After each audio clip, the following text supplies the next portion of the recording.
Guys, അപ്പോൾ നമ്മൾ ഇന്നത്തെ വീഡിയോ എന്താ വെച്ചാൽ എല്ലാവർക്കും അറിയാം ഇന്നലെ പരിസ്ഥിതി ദിനമാണ് ജൂൺ 5. എന്നാൽ ഈ വീഡിയോ എഡിറ്റ് ചെയ്തൊക്കെ വന്ന് ഇന്നലെ തന്നെ എടുത്തത്, ബട്ട് വീഡിയോ എഡിറ്റ് ചെയ്തൊക്കെ വന്നപ്പോത്തിന് ടൈം എടുത്തു. അതാണ്. അപ്പോൾ ഗായ്സ്, പരിസ്ഥിതിനോടനുബന്ധിച്ച് എൻ്റെ വീട്ടിൽ മേലെ ടെറസിലുണ്ടാക്കിയ കുറച്ച് കൃഷിയുടെ വിഷ്വൽസ് അങ്ങനെയൊക്കെ എല്ലാവർക്കും കാണിച്ചു തരാൻ പോണേ. അപ്പോൾ ഗായ്സ്, ഇത് ഞാൻ പറഞ്ഞ ടെറസിൻ്റെ മേലെയാണ് ഈ സംഭവം ഉള്ളത്. ഇത് പറഞ്ഞാൽ നമുക്ക് സിമ്പിളായിട്ട് ഉണ്ടാക്കി തീർക്കാം, പെട്ടെന്ന് വളരും ചെയ്യും. ഇതിന് വേണ്ട നമുക്ക് കുറച്ചൊരു പാത്രത്തിൽ ആ ചെടിക്ക് ആവശ്യമുള്ള മണ്ണും പിന്നെ നമുക്ക് നമുക്ക് അടുക്കളയത്തെ വേസ്റ്റും വല്ല മിക്സറോ ഒന്നും വേണ്ട. നമുക്ക് കുറഞ്ഞ ചിലവിൽ നമുക്ക് അടുക്കളയിൽ ഉണ്ടാകുന്ന ഫുഡ് വേസ്റ്റുകളൊക്കെ അത് ഉപയോഗിച്ച് നമുക്കിത് വളർത്തിയെടുക്കാം, വളമായിട്ടിടാം.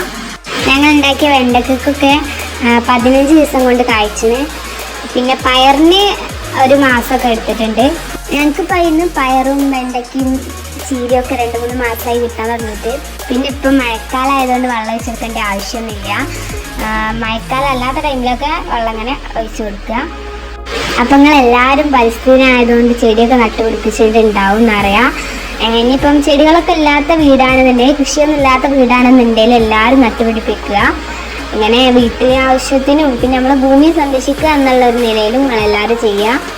ഞങ്ങൾ പിന്നെ ചീരൻ്റെ കാര്യത്തിൽ ഫുള്ളായിട്ട് വെട്ടലല്ല, മേലെ ഫുള്ളായിട്ട് എടുക്കലല്ല, മേലെ മാത്രം വെട്ടലാണ് ചീര. അതുകൊണ്ട് ചിലപ്പോൾ അതിൻ്റെ ആകൃതിയിലൊക്കെ നല്ല മാറ്റം ഉണ്ടാവും, ഇലൻ്റെ ആകൃതിയിൽ. പക്ഷേ പക്ക ടേസ്റ്റാണ്, ടേസ്റ്റിനൊന്നും ഒരു കുഴപ്പമില്ല. ഉസാറാണ് ചീര വെണ്ടക്കൊക്കെ പക്ക ടേസ്റ്റാണ്. അപ്പോൾ ഗൈസ്, എല്ലാവരും സബ്സ്ക്രൈബ് ചെയ്യുക, ഷെയർ ചെയ്യുക, ലൈക്ക് ചെയ്യുക. പിന്നെ ഗൈസ്, ഇഷ്ടപ്പെട്ടാൽ കമൻറ്റ് ഇടുക. അപ്പോൾ എല്ലാവരും ഞങ്ങളുടെ വീഡിയോ സബ്സ്ക്രൈബ് ചെയ്യാൻ മറക്കരുത്. ഞങ്ങളുടെ വീഡിയോ തുടർച്ചയായി കാണുന്നുണ്ടെങ്കിൽ എല്ലാവരും സബ്സ്ക്രൈബ് ചെയ്യുക.